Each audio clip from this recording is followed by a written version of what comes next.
iniciamos en esta unidad el estudio de la cinemática, que hace referencia al movimiento de los cuerpos. Iniciaremos trabajando el movimiento rectilíneo uniforme. Vamos a mirar cuáles son las magnitudes a considerar. Entonces conoceremos el concepto de desplazamiento, trayectoria, camino recorrido, distancia, tiempo, rapidez y velocidad.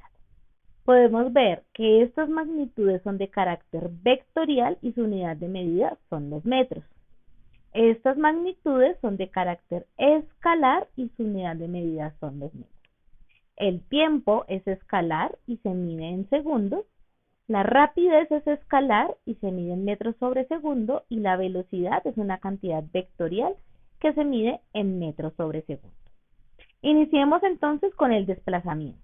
El desplazamiento, también llamado trayectoria, es decir, estamos haciendo referencia al mismo fenómeno con dos nombres, hace referencia a una cantidad vectorial.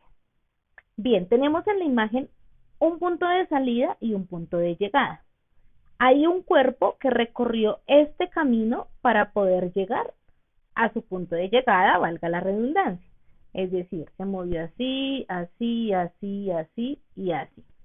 Cuando usted va de un punto a otro, puede tomar tantos caminos como lo desee, ¿cierto? Siendo siempre la línea recta el camino más corto, pero no siempre en los movimientos yo puedo seguir el camino de la línea recta, ¿no? Por ejemplo, en la ciudad no puedo ir en línea recta, tengo que ir por las calles, carreras, tomar la dirección que tienen las vías de transporte en nuestra ciudad. Entonces, ¿qué es el desplazamiento? Como el desplazamiento es una cantidad vectorial, debe tener dirección, magnitud y sentido. Así que el desplazamiento será ese vector que yo trazo desde la salida hasta la llegada.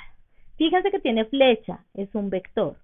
Tiene magnitud, tiene dirección y por lo tanto tiene sentido. Desde otro punto de vista, cada uno de los pasos que yo llevo a cabo para llegar a un destino es una cantidad vectorial.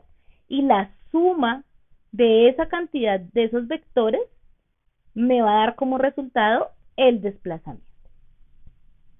Ahora, el camino recorrido, al que también llamamos distancia, hace referencia a otra cantidad, y es que eso es una cantidad escalar. Entonces, lo que me interesa aquí mirar es el total de metros que recorrió ese móvil que estoy estudiando. Ojo, una cosa es que yo me haya desplazado desde aquí hasta aquí, pero la cantidad de metros que estoy caminando puede variar dependiendo del camino que yo tome. Entonces, será hacer la suma ya no vectorial, sino escalar del valor de magnitud de cada uno de esos vectores que se recorrieron para llegar al destino. Bien, acá nos lo especifican. Se obtiene al realizar la suma escalar. Siguiendo con los conceptos, vamos con velocidad. La velocidad es una magnitud vectorial. Así suene un poco repetitivo, recuerden que si es vectorial, tiene dirección, sentido y magnitud. Decimos que es la razón de cambio del desplazamiento en función del tiempo. Recuerden que el desplazamiento es la cantidad que también es vectorial, ¿no? Entonces, cuando divido la cantidad vectorial entre el tiempo, obtengo la velocidad. Aquí encontramos que aparecen unos términos que de pronto no conocíamos antes, que son estos cuadraditos. Son una letra griega delta. Esa letra siempre va a representar el cambio que está sufriendo la variable. Entonces se expresará como la variable en su punto final menos su punto inicial. A eso hace referencia el delta. Eso quiere decir que la velocidad es igual al desplazamiento final menos el desplazamiento inicial sobre el tiempo final menos el tiempo inicial. Continuando, veamos ahora qué sucede con la rapidez. La rapidez es una magnitud escalar. Otra vez, de forma redundante, recuerden que escalar es el que se expresa como un número y una unidad de medida. Bien, matemáticamente tiene mucha familiaridad con el término de desplazamiento. Matemáticamente tiene mucha familiaridad con el concepto de velocidad que acabamos de acordar. ¿Cuál es la gran diferencia? Que aquí no son vectores, sino que son escalares. Entonces, aquí ya no es desplazamiento, sino distancia, y aquí ya no es velocidad, sino rapidez. Bien, también tenemos la variable delta, lo que quiere decir que la rapidez la puedo expresar como la distancia final menos la distancia inicial sobre el tiempo final menos el tiempo inicial. La velocidad también puedo interpretarla de dos maneras. Está la velocidad media y la velocidad instantánea. ¿En qué contexto aparece esto? Cuando un móvil va describiendo un movimiento, puede tener variaciones en su movimiento. Por ejemplo, puede iniciar moviéndose en esta dirección con una velocidad específica, pero de repente cambiar de dirección. Así la magnitud de su vector, es decir, si aquí son 10 metros sobre segundo y aquí también son 10 metros sobre segundo, así esa magnitud se mantenga constante, el hecho de que haya cambiado su dirección cambia el vector velocidad. Recuerden que el vector implica magnitud, dirección y sentido. De tal manera que yo puedo obtener al final del movimiento pues, resultados diferentes, destinos diferentes, por ejemplo. También podría pasar que cambie su magnitud de movimiento. Es decir, acá ya no son 10, sino son 8. Ahora bien, yo puedo analizar el movimiento de este móvil viéndolo desde acá hasta acá. Es decir, considerando un desplazamiento total. Cuando yo considero un desplazamiento total, estoy hallando una velocidad media. Miren, la velocidad de todo este movimiento implica el desplazamiento sobre el tiempo que duró en hacerlo. Pero cuando hablo de velocidad instantánea, ya no aparecen ni deltas ni vectores. Porque aquí lo que quiero saber es en un instante dado, por ejemplo, en el dibujo que hicimos, en este punto que corresponde a un tiempo específico, qué velocidad llevaba ese móvil. Entonces, pues tendré un valor que es netamente escalar y que me estará dando información solamente en este punto. A eso es a lo que llamamos velocidad instantánea. Un ejemplo de esto puede ser cuando usted va de viaje por carretera. Usted sabe que más o menos conduciendo a 80 kilómetros por hora, que es el límite de velocidad en Colombia, en las carreteras de Colombia, usted ya sabe que conduciendo a esa velocidad va a demorarse tanto tiempo en llegar a su destino, ¿no? 1 hora, 2 horas, 3 horas, dependiendo para dónde vaya. Pero eso no quiere decir que usted durante todo el camino vaya a 80 kilómetros por hora constantes, porque usted acelera en rectas, frena en curvas, si hay algún trancón o algún obstáculo en el camino también frena, ¿verdad? Su velocidad está cambiando todo el tiempo. Es decir, en cada instante de su movimiento, de su recorrido hasta su lugar de destino, usted tiene una velocidad diferente. En algunos instantes puede coincidir, pero generalmente cambia. Pero la velocidad media implica todo el recorrido que usted hizo. Entonces, si el lugar al que usted iba quedaba a 150 kilómetros y usted se demoró 1 hora y media en llegar, puede calcular cuál era la velocidad media de su recorrido, independientemente de que haya mantenido o no esa misma velocidad durante todo el trayecto. En unos momentos pudo ser mayor, en otros momentos menor. Bien, ya con estos contextos de desplazamiento, distancia, velocidad y rapidez, podemos puntualizar en qué es el movimiento rectilíneo uniforme. Entonces, siempre será un movimiento que cumple con estas características. Es unidimensional. Recordemos que nosotros tenemos 3 dimensiones de estudio en la construcción geométrica de nuestra realidad, ¿no? La dimensión X, la dimensión Y y la dimensión Z. El movimiento rectilíneo ocurre en una sola dirección. Puede ser hacia allá, puede ser hacia allá, puede ser hacia allá. ¿Cierto? No va a suceder acá, porque el hecho que sucediera acá me está implicando una combinación de X con Y. ¿Sí ven? Ya sucede en 2 dimensiones. Siempre va a ser en línea recta. Por eso se llama rectilíneo. Y la otra característica que tiene es que la velocidad permanece constante. Es decir, el ejemplo que les acabo de dar de cuando usted va de viaje en carretera no sería un movimiento rectilíneo. Uno, porque usted no va siempre en línea recta, y dos, porque su velocidad no es constante. Va cambiando, ¿no?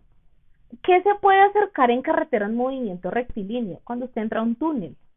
Los túneles generalmente son en línea recta y usted mantiene una velocidad constante. No, porque generalmente en los túneles no hay, bueno, además de que no hay curvas, no hay obstáculos, no hay carros que se detengan, no, estoy hablando de una condición supremamente ideal. Bien, este movimiento está descrito por una ecuación que viene de lo que ya hemos trabajado de velocidad. Y es que la posición final a la que va a llegar un cuerpo depende de su posición inicial más la velocidad que lleve y el tiempo que tarde.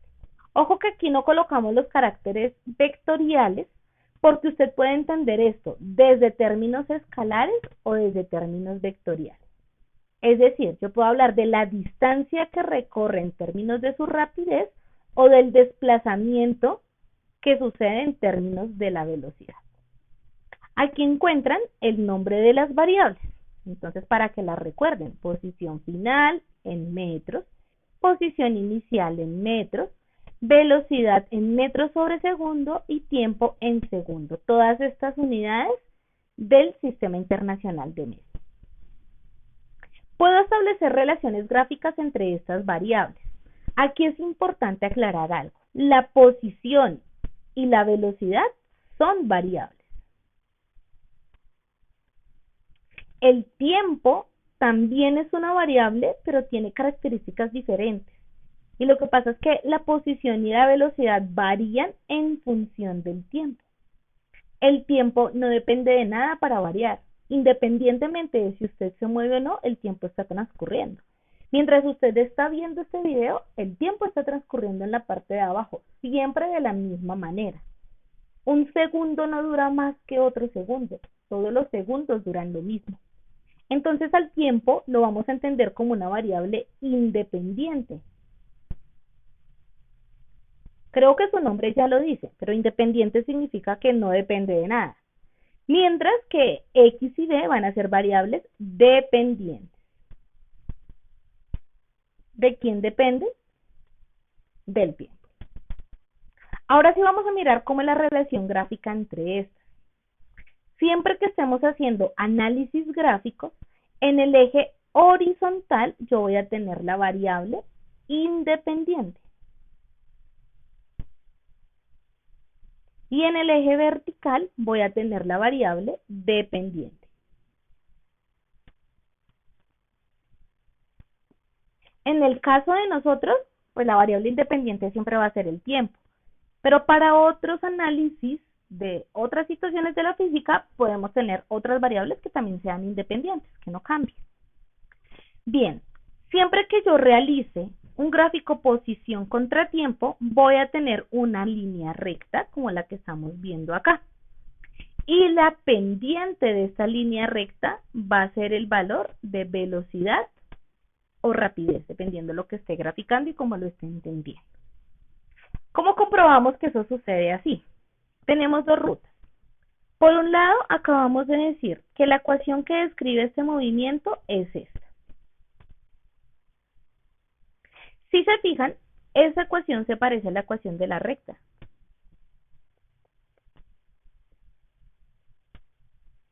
¿Verdad? Lo que grafico en el eje Y, lo que grafico en el eje X, el punto de corte y la pendiente de la recta. Otra forma que tengo de comprobarlo es si quiero hallar la pendiente de esta gráfica. Desde matemáticas, cuando yo voy a hallar la pendiente de una línea recta, digo, ese era el punto 2 en Y menos el punto 1 en Y, dividido el punto 2 en X menos el punto 1 en X. Ahora, si yo aquí quiero hallar velocidad, entonces la entiendo como la posición final menos la posición inicial sobre el tiempo final menos el tiempo inicial, que esos son a los que llamamos los delta, delta de X, delta de T. Fíjense toda la familiaridad que guarda esta expresión con esta expresión. Porque X final e inicial es lo que estoy graficando en Y. En Y. Y tiempo final y tiempo inicial es lo que estoy graficando en X. En X. Por lo tanto, la pendiente de esa recta coincidirá o corresponderá al valor de velocidad. Bien, esta es la relación gráfica posición y tiempo. Es decir, estoy graficando posición en función del tiempo. Veamos qué pasa cuando grafico velocidad en función del tiempo. De nuevo tengo variable independiente tiempo en X y variable dependiente velocidad o rapidez, dependiendo de la situación, en Y. Y aquí simplemente tengo una línea horizontal que permanece constante. Claro, la primera condición que establecimos para este movimiento es que siempre mantiene constante. Es decir, si yo me estoy moviendo a 10 metros por segundo, todo mi movimiento va a durar, o más bien, se va a mantener a 10 metros por segundo. Eso quiere decir que no importa qué tanto tiempo pase, su velocidad siempre va a ser la misma, nunca va a cambiar. Eso es lo que me representa una recta completamente horizontal en un gráfico de velocidad contra tiempo. Bien, ahora pasemos a la ejercitación.